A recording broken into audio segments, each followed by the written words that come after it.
All right, we're going to go ahead and do 4.6 now, and hopefully this will make sense. This is one of my favorite topics. I enjoy this one a lot, just because there's always some kind of challenge in them, and they're just kind of fun. I guess that's that physicist in me. I really like these. But anyway, let's take a look at this. We're going to attempt to optimize problems. In other words, we want to know, say for example, if we have a certain amount of fencing, what shape should we make the fence in order to maximize the most amount of area that we enclose? Or we have a certain amount of aluminum to make a can out of. What dimension should we do so that our can holds the most volume that it possibly can? And so that's the kind of stuff we're going to do here. And this is very useful. It's used when planning, roads. It's used when planning running cables for cable company. It's used when figuring out what path around a racetrack a race car should take, or basically any of that kind of stuff. So let's just take a look at this. So this is applied optimization. So here, there are some of the questions I just posed to you. The first, what are the dimensions of a rectangle with a fixed perimeter having the maximum area? What are the dimensions for the least expensive cylindrical can of a given volume? How many items should be produced for the most profitable production run? So even in economics, this kind of stuff shows up. So each of these questions asks for the best or the optimal value of a given function. So here is a pretty good a methodology to go through for solving these kind of problems. So first, read the problem, and then read it and read it and read it until you understand it. You need to be able to list what is given to you and what the unknown quantity is, what you're trying to find and you're trying to optimize. Draw yourself a picture. That's number 2. Draw a picture. That's very important. That helps a lot. Label any parts that may be important to the problem that have to go along with the givens and the knowns and unknowns. Introduce variables. List every relation that you can that's going to relate the variables together in algebraic expressions, okay?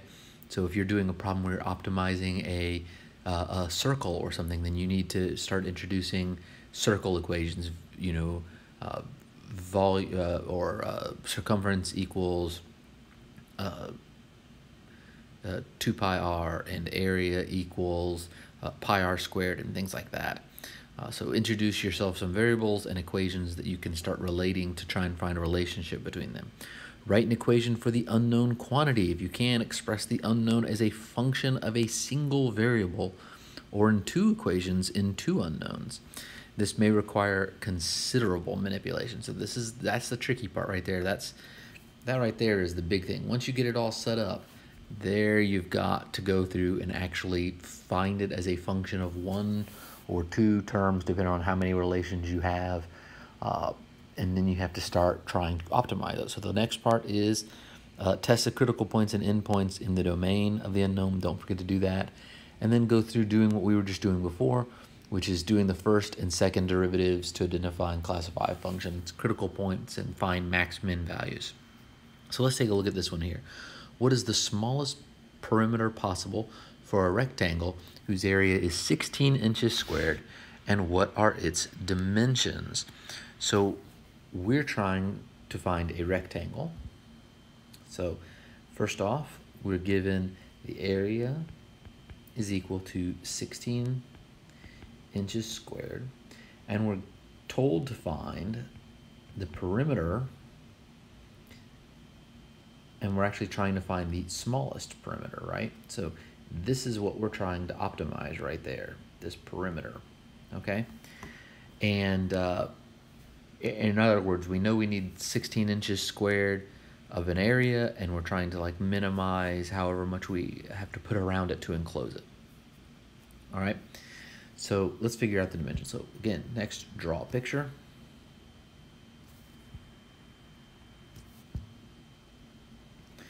Okay, so here's our rectangular area.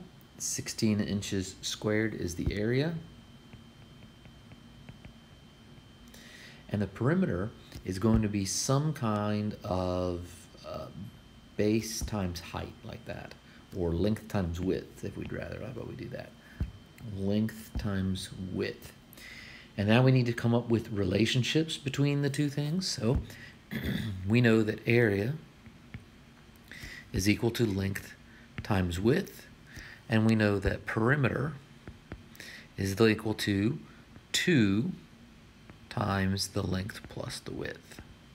Add the length plus the width, and then you have to have another length plus the width to get length plus width is this, is that part right there, and then add another length and width together like that. Okay, and so there we have these two things.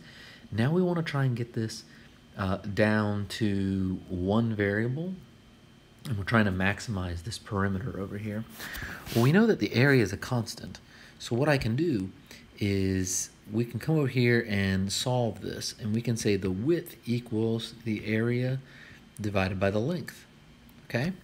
And when I do that, what that does is it allows me to write over here where I can replace the width with A over L, just like that. And so now, right here, what I have is an equation that has perimeter as a function of just one variable, and that's the length. Remember, the area is a constant. We're given that. That's a constant.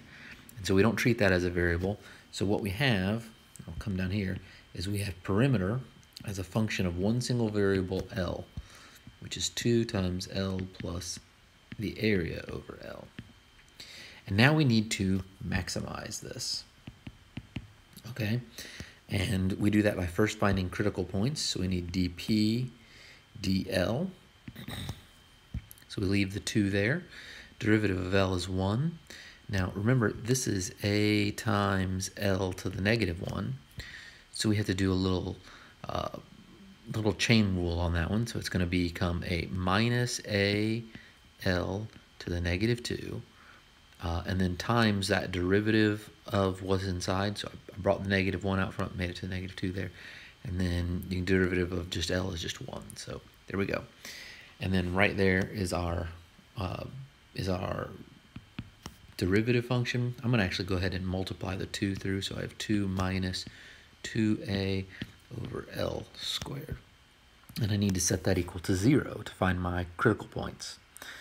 All right, so critical points. This means that I can divide everything by 2 and get 0 equals 1 minus A over L squared. I can then say A over L squared equals 1, which means A equals L squared. All right, sorry about that. I got interrupted.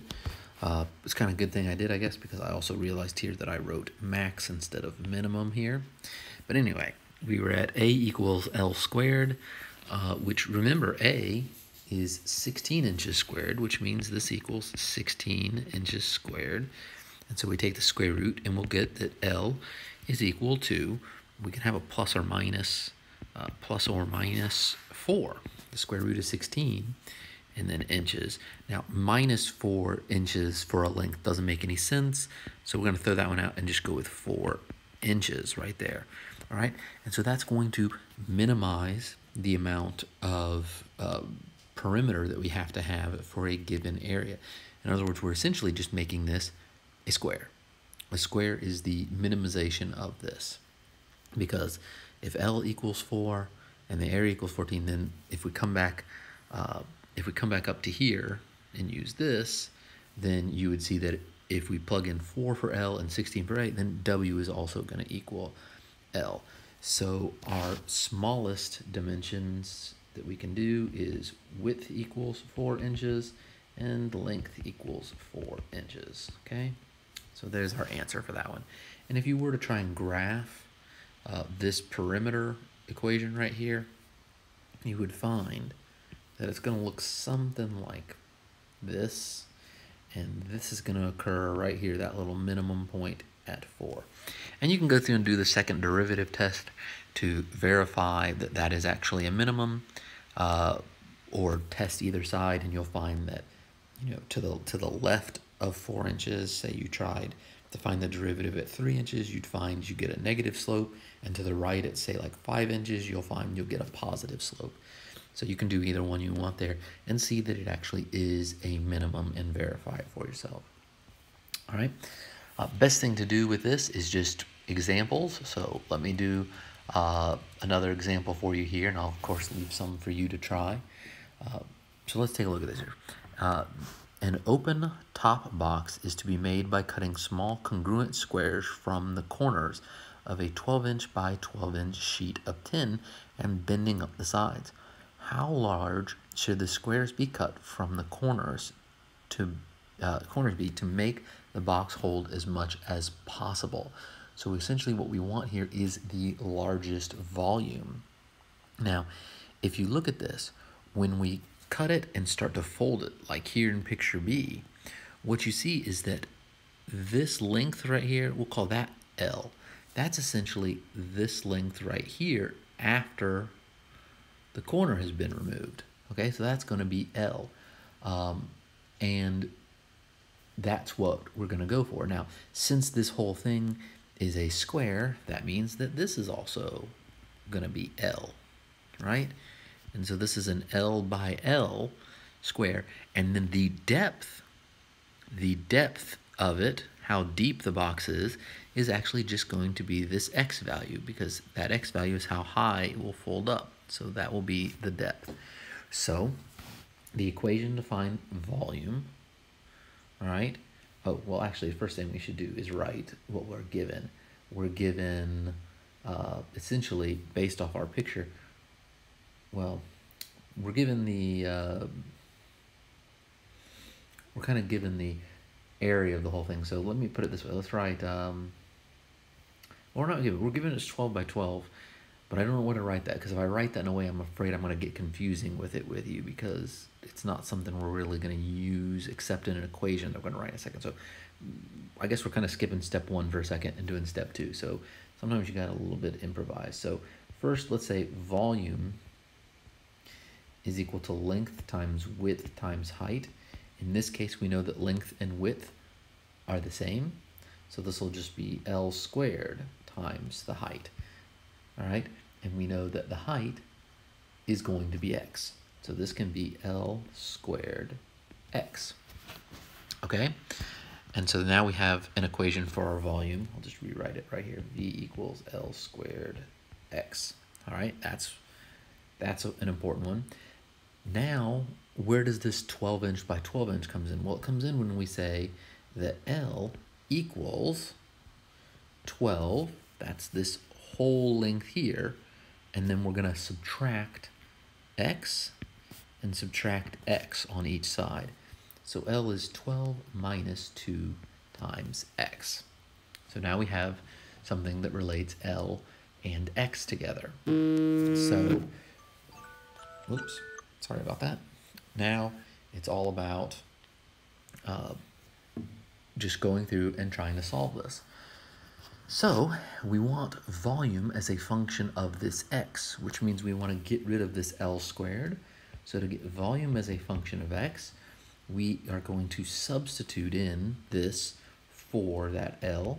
And so that gives us 12 minus 2x squared times x. And now there we have volume as a function of one single variable that is x, which is the one we are manipulating and changing. And so we can go through now and just try to maximize in this case, because we're trying to hold as much as possible. So we're going to maximize. So to maximize this, we're going to find the critical point. So dv dx, take the derivative, bring that 2 out in front, 12 minus 2x. So it's the derivative of the first thing, which is we're having to chain rule it. So this 12 minus 2x squared is the first one, and then x is the second one. So 12 minus 2x, and then the first, and then times the derivative of what's on the inside, which is just a negative 2, and then times the second function, plus the first function, 12 minus 2x squared, times the derivative of the second function, which is just derivative of x, which is just 1. All right, so we end up with that, and we can start working through this. This is going to be a negative 4x times 12 minus 2x plus 12 minus 2x squared still.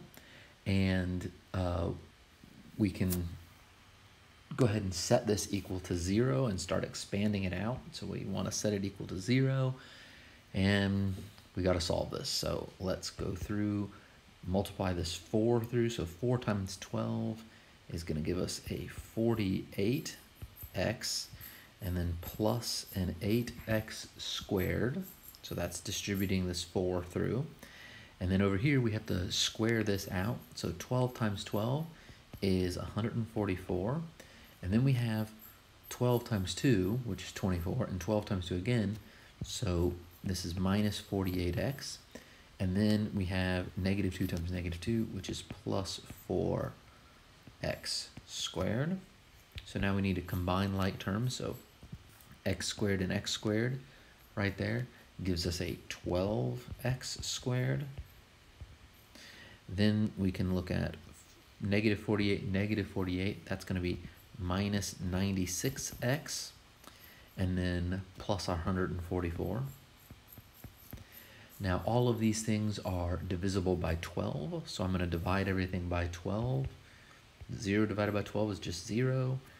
12 divided by 12 is 1. 96 divided by 12 is 8. And then 144 divided by 12 is 12. So this then, we can actually factor that. That's going to be x minus 6 times x minus 2. Negative 2 times negative 6 is positive 12, and negative 6 plus negative 2 is negative 8. So that works. So that tells us that our two answers are x equals 6 or x equals 2. So these are our two possible answers. And so if we take a look at this, we cannot, we really can't go beyond this. So we have to then check and see which is a maximum, which is a minimum. And we can do that by doing the second derivative test, or you can do that by looking on either side and seeing, you know, the derivative to the left of x equals 2, so like x equals 1, and to the right of x equals 2, but before x equals 6, so like maybe x equals 3 is fine. And then you have to check on the other one, and you have to see if they are maximum and minimum. So at this point, I would leave it up to you to try and do whatever method you think is easiest for you to figure out whether or not these are maximums or minimums, and go ahead and give that a try and see how that works. And what we can do is actually look down here at a graph of the volume compared to that variable x, and you can see here that at x equals 2 it's a maximum. So had you done the derivative at, say, x equals 1, you would have found a positive slope. And if you had tried it at x equals 3, you would have found a negative slope. And this would have indicated that you had a maximum because it was on its way up and then on its way down. So it's on its way up before it and on its way down after it. That means you had to have been at a maximum.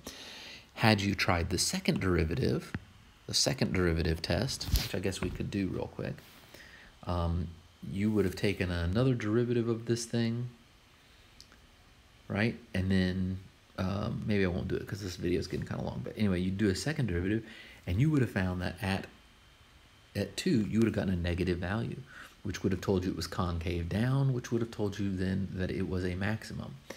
And the same thing over here at x equals 6. You would have found a negative slope before and a positive slope after, which would have told you you were going downhill and then going uphill, which would have been a minimum. Or you could have done the second derivative test. You would have gotten a positive result there, which would have told you concave up, which would have told you it was a minimum.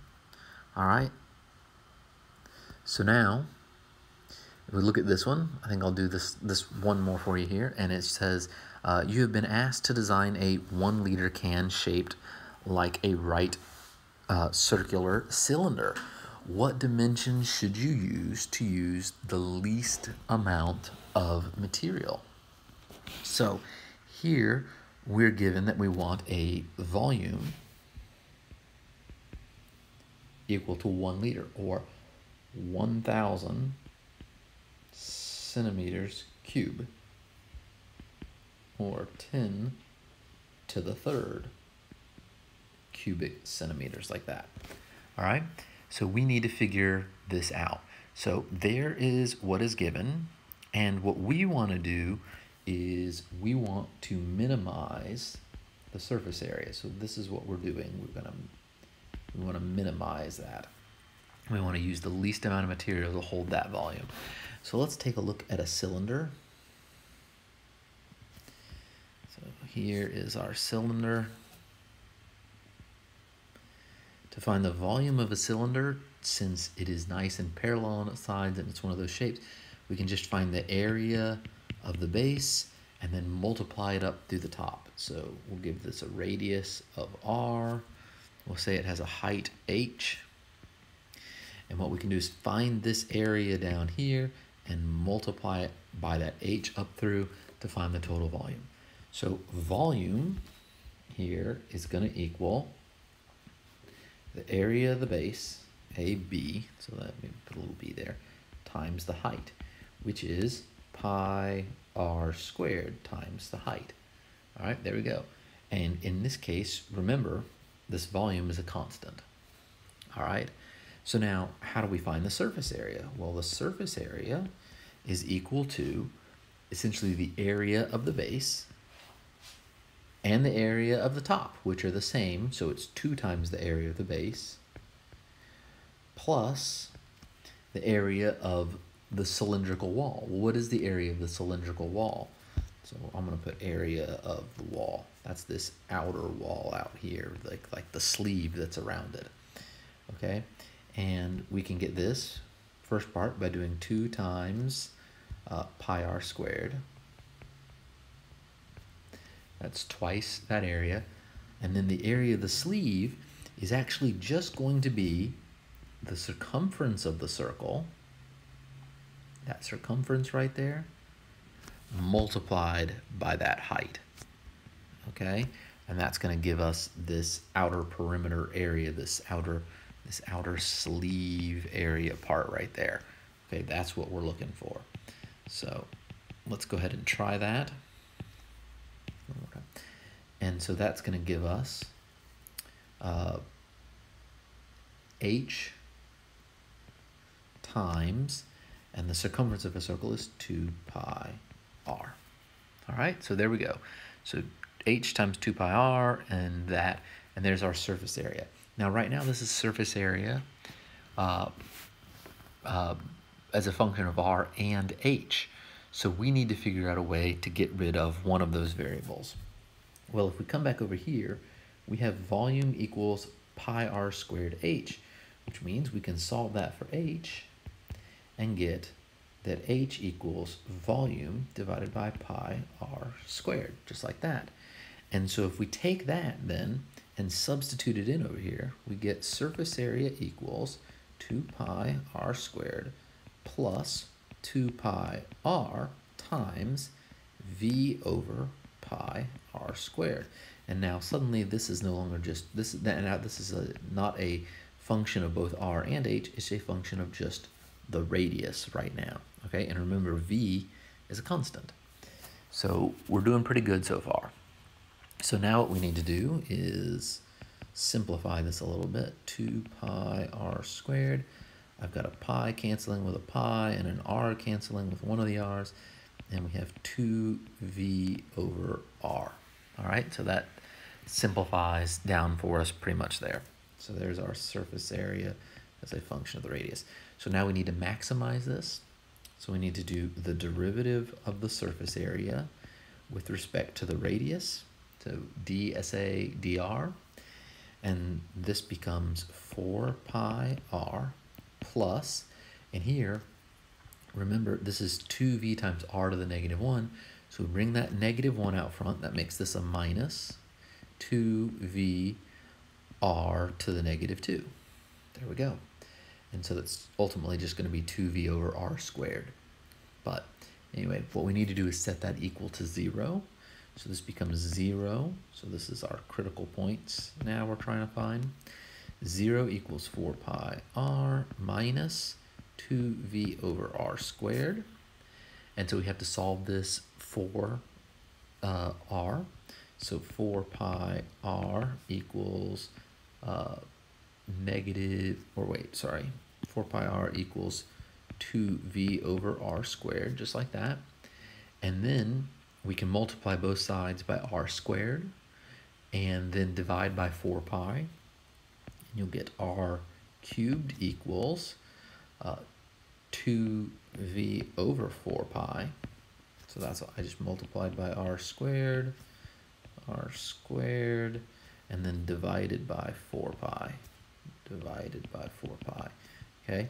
So that's what I did there. And so this is just v over 2 pi. That's what r cubed equals.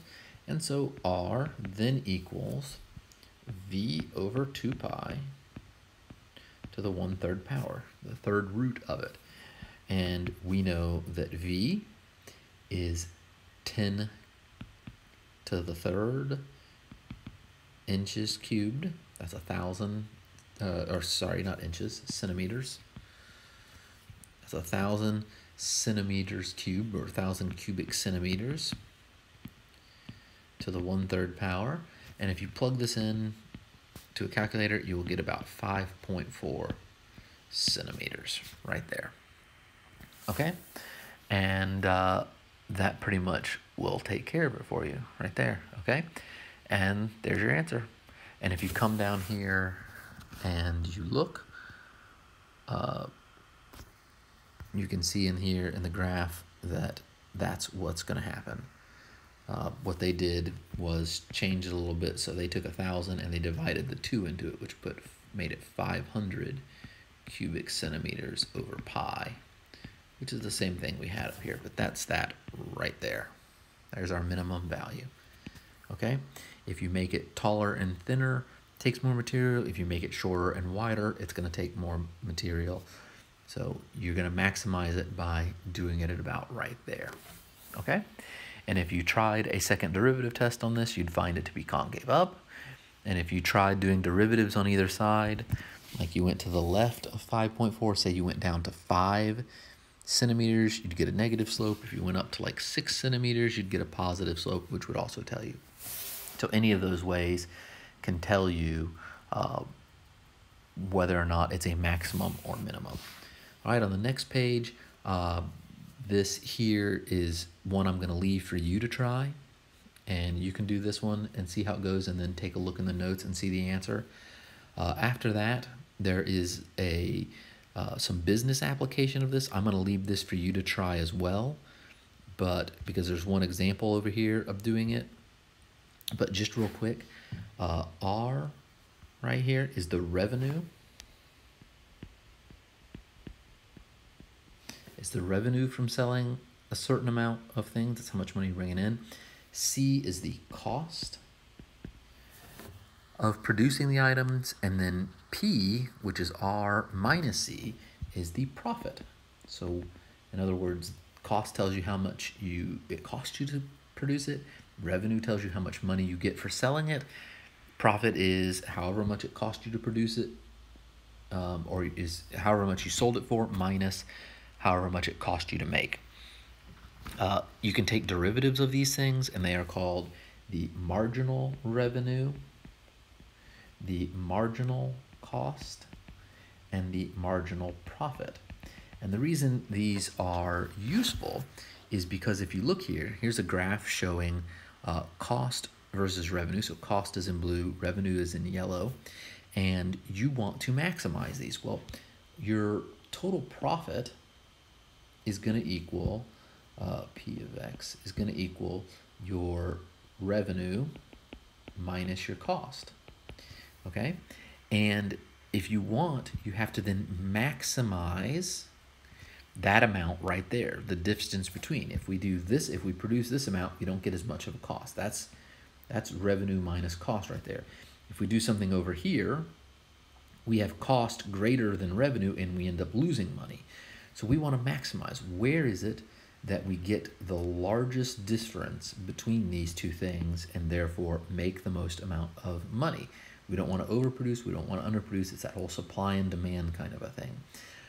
So our profit is the distance between those. So this is what we'd want to maximize.